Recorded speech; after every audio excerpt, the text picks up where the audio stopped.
Alright, so is Dragon Ball Sparking Zero boring to you guys now? I've been seeing that a lot more often on social media, whether that be Twitter, Reddit, a little bit of TikTok here and there.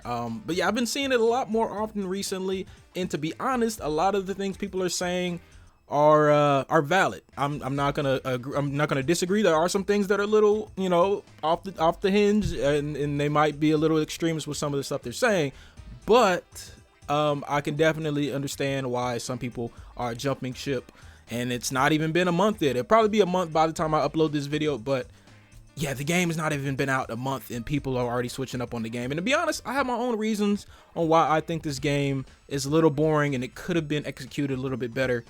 So stay tuned if you guys want to hear what I gotta say. And if you guys want to see more Dragon Ball Sparking Zero content like this in the future, you know what to do. But in this video, I pretty much will be giving some points on a little bit of everything when it comes to this game. I'm not going to go too in depth because I do have some specific videos going a little bit more in depth with some of the things they could do better, but I will be touching on pretty much everything in this video, and you guys can give your own thoughts and opinions in the comments. I'm someone that loves to respond back, so yeah, that's honestly what I'll be going through in the video. So first off, we'll be talking about episode battle. Now this was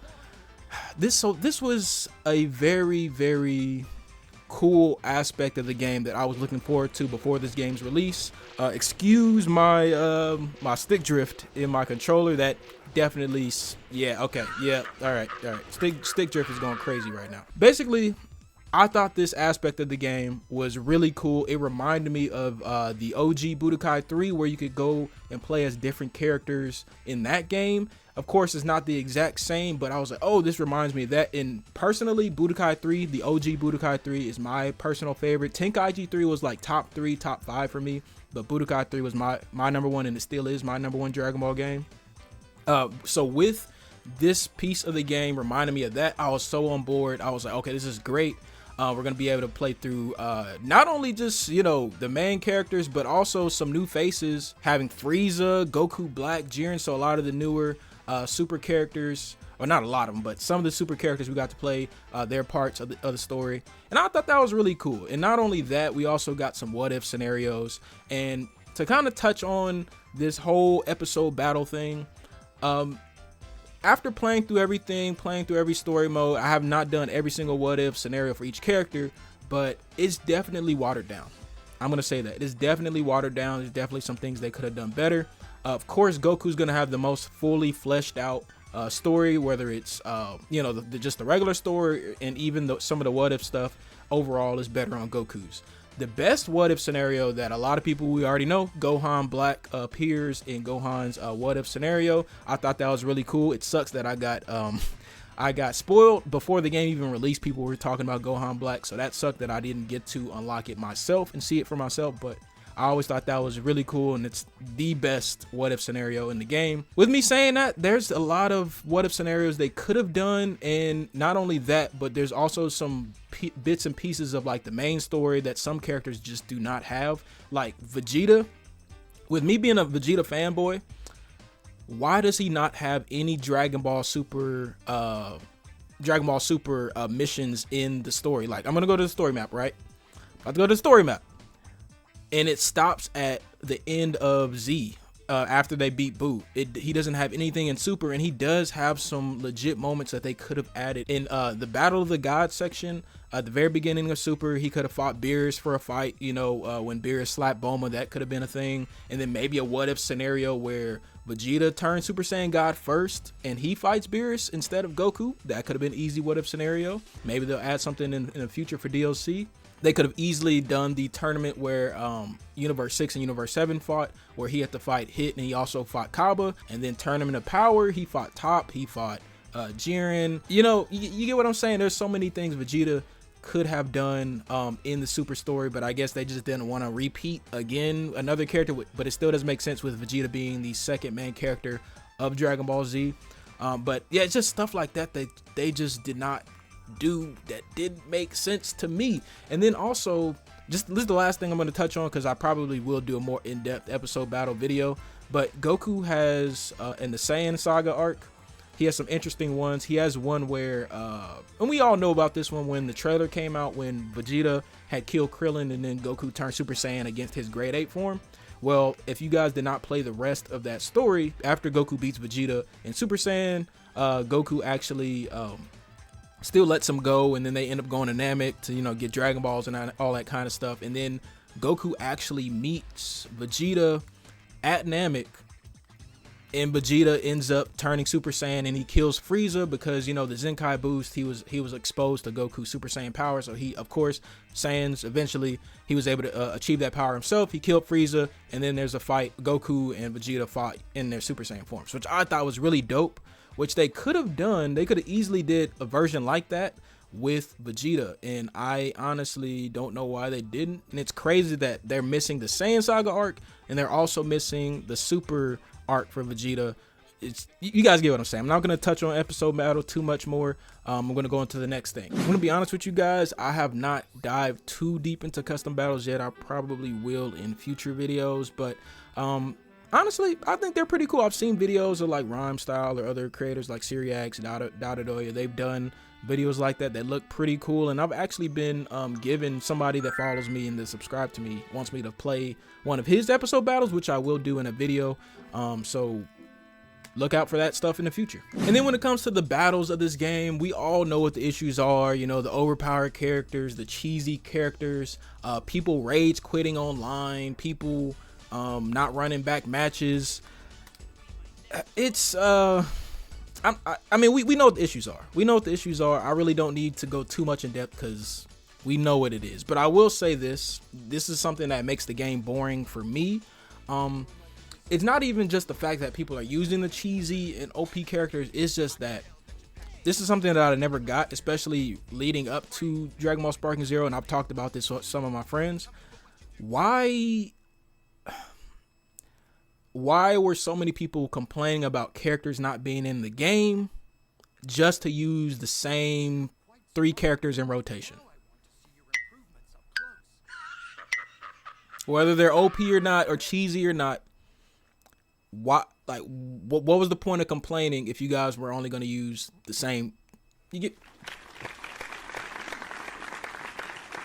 So that, honestly, just the fact that I play the same characters, again, it doesn't matter if they're OP or not. I've got videos recorded in the tuck if people say I can't beat Super Saiyan 4 Gogetas or UI Gokus. I've got videos of people rage quitting, so I can pull the receipts up if I need to. All I'm saying is it gets boring to play the same people over and over again. And when I come home from work, it's boring to play the same characters. It sucks to play one match and somebody ends up rage quitting, or we play one match and they end up leaving after a win or even a loss. I could lose, they win, but they don't want to run it back, which doesn't make sense to me.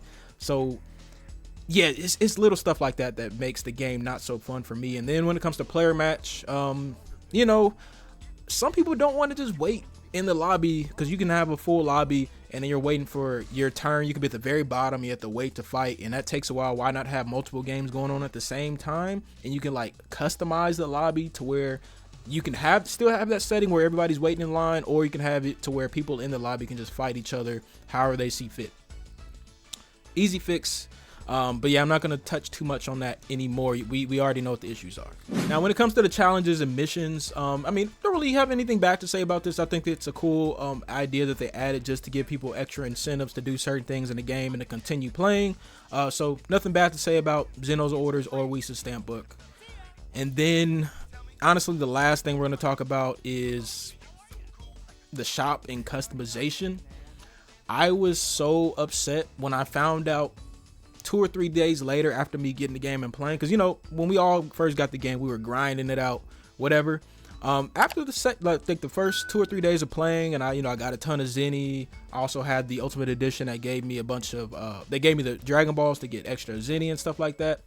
When I realized that after so much time of playing that I pretty much bought every single character and I bought pretty much every outfit, I was like, wow, that's it. There's no other, customization items or anything that we can unlock and buy, because I don't really care about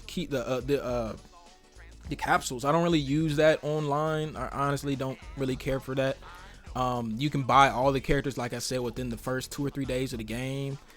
Maybe even the first day if you're a real grinder. And then the outfits, I kind of gradually bought those because I don't really care to buy the same outfit for each version of Goku. It took me a while to buy all of them because I just didn't really care to, even though I had the money. But there really wasn't a lot of options or a lot of diversity when it came to the outfits, because there's a lot of characters that are missing some cool outfits. So they were kind of, you know, dropping the ball on that one. And honestly, I understand as a business, you know, they're gonna hit us all over the head with the microtransactions with this game. I'm already seeing it. Like, if we're not getting some new stuff when the new DLCs come out, and if they're not free updates, hopefully we get some free updates. We're probably going to end up having to spend some real money to get some of the customization items or outfits that we're probably expecting in the future, which I'm hoping doesn't happen. I'm not saying it will because we don't really know just yet, but I can very well see it happening, and I'm not here for that. And then, you know, the voice stuff and BGM is cool. This is all stuff that, you know, people will eventually end up buying over time. This is stuff that really doesn't need to be bought at this moment. So yeah, I'm kind of I don't know, it's just upset. I'm underwhelmed. I'm upset that a lot of the things that they said would be in the game is not in the game, or if they are in the game, it's very minimal. It's very minimal. And then just want to touch on one other thing when it comes to customization, like when it comes to, all right, let me go to outfits. So accessories. This is something they could, like, why is there not more accessories in the game? The only accessories are in the game are like the characters that come with like things like the halo, like Vegeta and Goku when they died in the Z Saga, they have halos. Master Roshi, he has his 2 different pair of glasses, his super pair with the green, and then his Z pair with the red. Well, I guess he doesn't have like 2 different versions. It just depends on what version you pick from his outfits. But still, like, why are there multiple slots for outfits or for accessories if they're not giving us options or extra options to add on to the characters? That's what we came into this game expecting, but it's just something that we are gonna end up getting later on, maybe in DLC, hopefully free updates. I just hope they don't have us spend hella money to have some extra fun with the game. You guys get what I'm saying? And then the last thing that I want to touch on in this video are the maps. I'm not going to say too much because I have a separate video coming out specifically for this, but I will say that it's kind of lackluster. This is also something they could have done better. I know we got 12 different maps, which is great. It sounded good when we first got the game, but we really, at least from what I've seen on player match or rank matches, people really only play the same 3 or 4 maps, and there's a good reason for that. One, because some maps kind of hinder the actual gameplay of the game. Nobody likes playing like Planet Namek, Islands, Rocky Land, Tournament of Power Arena, World Tournament. With a regular World Tournament, it depends. Some people like it, some people don't. They'd rather play with no crowd. But some of those maps, they kind of hinder you being able to play the actual game. They like more so like the open fields or something like that. So that's one reason why people play the same maps. The second reason, and this might be my own thing, I might be the only one that thinks like this because my brain is just a little weird sometimes, but I feel like some of these maps are like the same maps. Like Planet Namek, like I said, Planet Namek and Islands, they're like the same map to me. They both have a piece of land on the map, and then they both have a big body of water that you can fight in. And I mean, they're cool. And then of course, Planet Namek and Earth, the Islands is completely different parts of the story, but to me, when it comes to gameplay, they feel like the same exact map. Open field feels like the Land of the Kais. Again, Land of the Kais is in a whole different realm, and open field is on Earth as well, but they feel like the exact same map. So I don't know whether I'm playing either one. It feels like I'm playing the same thing. And that's just my personal opinion. But I do like maps like City. City is honestly my favorite map because of how beautiful it looks, because of the city or building destruction where you can go inside the buildings and see what's inside. That's one of my favorite maps. But yeah, that's what I'm thinking, or my thought process on why I think some of these maps why it feels like we don't have so many maps, because a lot of these feel the same. And then the last thing that I want to touch on is the overall destruction or world destruction of some of these maps. The only map that can actually do it is Planet Namek, and it goes into Destroy Planet Namek. That's something I feel like they kind of lied to us about, because I was like, okay, Planet Namek can look like this. I'm assuming every map is going to have their own destroyed version.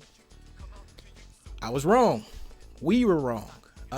So hopefully in the future we get some more maps like that. And then another map that they could have done some sort of destruction element to, which is kind of dumb. They kind of gave us Tournament of Power Arena that's already destroyed. They could have gave us a clean version of it, and then, you know, after a couple ultimates, they could have made it look like this with all the rocks. Because I'm gonna be honest with you, the Tournament of Power Arena is probably the worst map to me. That is the worst map. It's just super cluttered. I don't like playing there. It sucks. But that's all I really wanted to say. If you guys have anything else you want to talk about in this video, let me know in the comment section down below. Yeah, oh well, actually I do have some comments from my own subscribers. I'm gonna just look at some of the stuff they said, and then we'll end the video. So I was supposed to make this video a long time ago, but I've been pretty busy and life be lifing. You guys get it. 2 weeks ago in my community post, I said, do you guys have any concerns with Sparking Zero now that you have had time to play it? I had 19 people comment. I'm not going to read all of these because the video is already pretty long, but the first guy says 100% it and got all achievements, got everything unlocked. All I have left is to grind rank, and it's too toxic right now. It kind of is. In my opinion, this game has to be the greatest fighting game that's been made in 17 years. That being said, I'll be taking a short break as I did all this in only 61 hours of playing from on early release to yesterday. After completing everything, the game is dry and people are only using the same characters online you can expect. Yajirobe, Super Saiyan 4 Vegeta, Super Vegito, Ultra Instinct, Goku, any afterimage user, and Dr. Willow. The same times you see the characters, the game is either one-sided in someone's favor or they are rage quitting. A lot of this will be fixed after this first patch, but other than that, then I recommend taking your time while playing, or the content gets dry unless you honestly love a single part of the game. Custom battles can be fun, but sometimes you can have more fun just one player versus CPU. That's a mouthful. But he pretty much touched on a lot of the issues when it comes to the gameplay. He said he 100% of the game. Kudos to him. But yeah, he touched on what I said earlier. Like, people play with the same exact characters online, and that gets very boring. I don't know how you guys have fun. And some of these characters that are cheesy, like Yajirobe, Android 19, Dr. Zero, I guarantee a lot of you guys that are using those characters, those are not your favorite Dragon Ball characters. Why are you using characters that are not your favorite Dragon Ball characters? Just to see that win on the board? Like, it's kind of nasty, ain't it? It's kind of nasty. This guy says, small complaint, but Vegito Blue, Super Saiyan Evolved, and Goku Blue Kaioken aren't separate transformations, and the Vegeta episodes are too short. So I agree. When it comes to the Vegeta episodes. I said that earlier. Why does Vegeta not have a Saiyan Saga portion, and why does he not have a Dragon Ball Super portion? That's very weird. Very weird in my opinion. And then he also said, why don't they have like separate slots for those forms? They actually, a long time ago, people actually data mined the game a couple weeks ago, and they actually saw that they originally were going to make those forms separate characters. I don't know what the reason of that was. Maybe they felt like if they made Blue Goku turn Kaioken and have his own separate form, then they would have to make early Goku have Kaioken be a separate form too. You guys get what I'm saying? Maybe they were like, okay, maybe we should make Kaioken have its own separate form. Just keep it as a power-up and leave it at that. I don't know what the reason was why they changed it at the last minute, but that's just my thoughts on why they might have done it. This guy says, I absolutely hate ults and any skills that allow you to get sparking mode. It's not even hard to get an ultimate off either, since you just need a simple combo, string, or launch attack to get one out. He's not wrong. Honestly, a lot of my losses on ranked matches are from people using ultimate attacks or spamming ultimate attacks. It's not necessarily a cheesy thing unless you're using a character strictly because they have an unblockable, and then you're constantly sparking and using the skills to go in sparking just to use your ultimate. Then that's when it becomes cheesy. But I definitely get what he's saying. I do hate the instant sparking skills. You know, some of that stuff was already in like the OG Tenkaichi 3 and Tenkaichi 2 and stuff like that, so that was always a part of the game.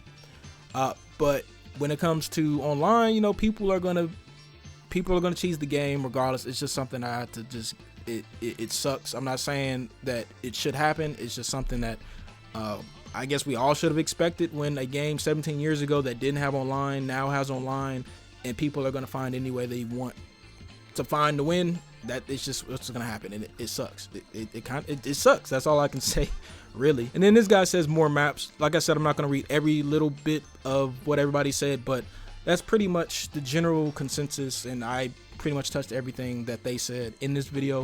If there's anything else that you guys have complaints about or have things that you wish could be better and hope it's changed in the future, let me know in the comment section down below, and I hope I see you guys all in the next video. If you want to see more stuff like this, you know what to do. Peace. Peace, peace, peace, peace, peace, peace.